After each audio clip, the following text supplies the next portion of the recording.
my experiments in pin making so far using this 18 gauge copper wire I got at Rural King. I wanted some alternatives to the bone pin that I made because while this works well for my cloak, any lighter weight fabrics would be severely damaged. You can just see how wide that is. I needed something smaller. This leaves big holes, and you do see big holes in extant textiles. But for something lightweight like linen or a finer wool, something like this leaves hardly any hole at all. And it pushes the fibers apart instead of gouging a hole in them. So these are 3 different styles I've made. They are all based on an extant style that has a little spiral head. You can also just simply curve this into like a shepherd's hook type style. There's lots of different little head styles, but this is the one I like because this makes a really great head to hold when you're pushing your pin through your fabric. So this one's really long. This was my first attempt. I wound up the spiral, then I hammered the length of it, tapering it out as best I could towards the end and filing that into a point, and this goes in so easily to this piece of wool. Pin number 2, a little shorter, a little bit more practical. I left this wire round thinking this would make it even easier for the pin to slide through the fabric, and filing the end pointy. This one actually doesn't go in quite as easily as the first one, but it still goes in. And the last one I tried today is the shortest one of all. This is a pretty practical size just for holding 2 pieces of fabric together. Small spiral for the head and a hammered length, not quite as tapered as this first one, and a filed end. And again, this one doesn't go in as easily as that first one. So why does the first one go in more easily?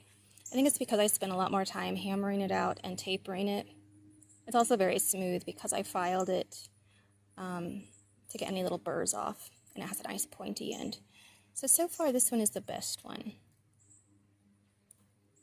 But just to show you how quick and easy these are to make, I'm going to move these aside for a moment, grab my wire, and for that little last short one I did, I just measured the length of my finger, kind of eyeballed it. There we go, that'll work. Clip that off. Okay. Making a spiral for the head also keeps that little pointy end of the wire kind of safely tucked away, so you don't cut yourself on it. Although you could file that too, I suppose, but this just makes a nice thing to grab hold of. And I'm just going to put a really small little spiral on it. Kind of just like that. Kind of bend that out. And there's your shape. Now, wire gets harder when you work it, which is something I just recently found out.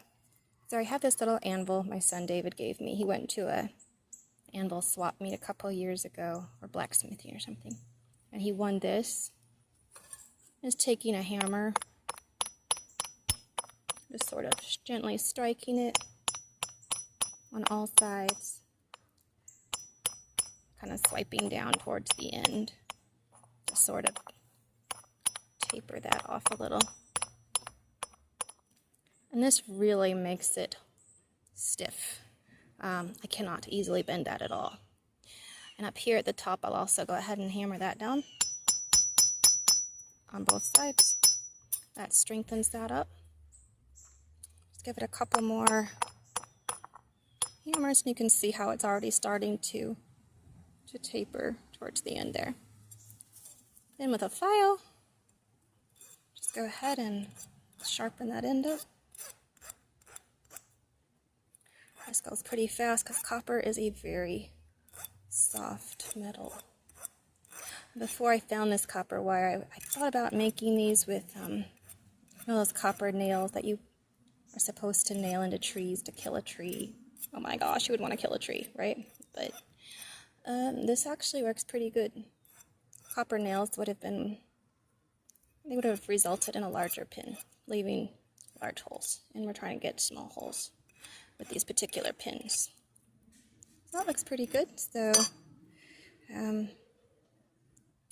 let's try it out.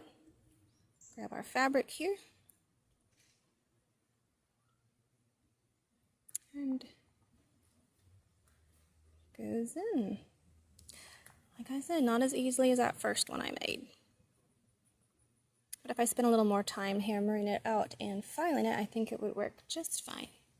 So for now, I've got these, and I'll probably make a few more just to have on hand. And I do think I will probably use these more than this bone pin, because I like that it doesn't damage the fabric too well. So there it is. A Bronze Age copper pin.